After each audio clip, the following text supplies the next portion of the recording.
আল্লাহর পয়গম্বর হযরত নূহ আলাইহিস সালাম বলেন, এরা কেনান,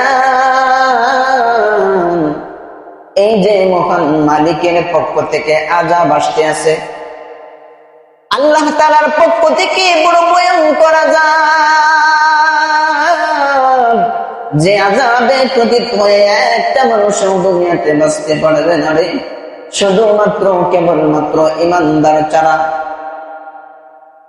ঈমানদার ছাড়া আর একজন মানুষ দুনিয়াতে বাঁচতে পারবে না। কেনান, এখনো সময় আছে, কালিমা পড়ে ঈমানওয়ালা হয়ে যাও, ঈমানদার হয়ে যাও। কিন্তু কেনান অস্বীকার জানায় না, আমি কালিমা পড়ে মুসলমান হইব না, আমি তোমার দাওয়াত গ্রহণ করলাম না, আমি তোমার দাওয়াত মানতে পারলাম না। আল্লাহ বলতে কিছুই নাই, নাউজুবিল্লাহ। এমনকি ভয়ঙ্কর আকারে যখন প্লাবন শুরু হয়ে গেল, একাধারে বৃষ্টি আসমান থেকে বর্ষিত হইতে লাগলো, সমুদ্র অতল গভীর থেকে পানি উত্তোলন হইতে শুরু হয়ে গেল, একাধারে 10 দিন পর্যন্ত বৃষ্টি,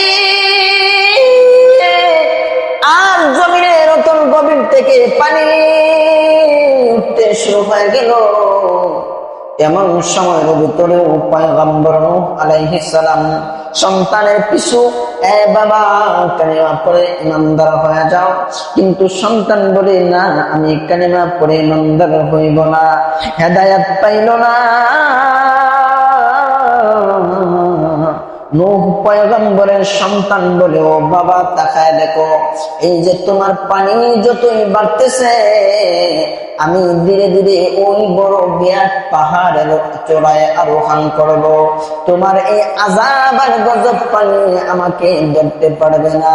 আল্লাহর পয়গম্বর হযরত নূহ আলাইহিস সালামের জাহাজ পানির উপরে ধীরে ধীরে পানি বাড়তেছে আর বাড়তেছে, আর বেঈমান মানুষগুলো, কাফেরগুলো ধীরে ধীরে পাহাড়ের চূড়ার উপরে দৌড়াইয়া আরোহণ করার চেষ্টা করতেছে।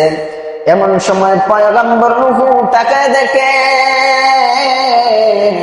পয়গম্বর নূহ আলাইহিস সালামের সন্তান কেনানও একটা পাহাড়ের চূড়ায় ওঠার চেষ্টা করতেছে। হঠাৎ করে বিশাল আকারের একটা ঢেউ সন্তানকে এমন ভাবে ঢেউয়ে গ্রাস করে ফেললো, পানির অতল গভীরে তলিয়ে গেল। কেনান নিজেকে নিজে বাঁচাইতে পারলো না। মহান আল্লাহ তাআলা ডাক দিয়া বলেন, ও পয়গম্বর, হেদায়েতের মালিক আমি আল্লাহ তাআলা একমাত্র, দুনিয়ার জমিনের আর কেউ হেদায়েতের মালিক নয়, হেদায়েতের মালিক হইলেন একমাত্র আল্লাহ তাআলা।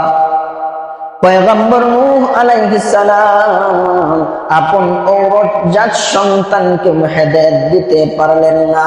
বোঝা গেল হেদায়েতের মালিক একমাত্র কে?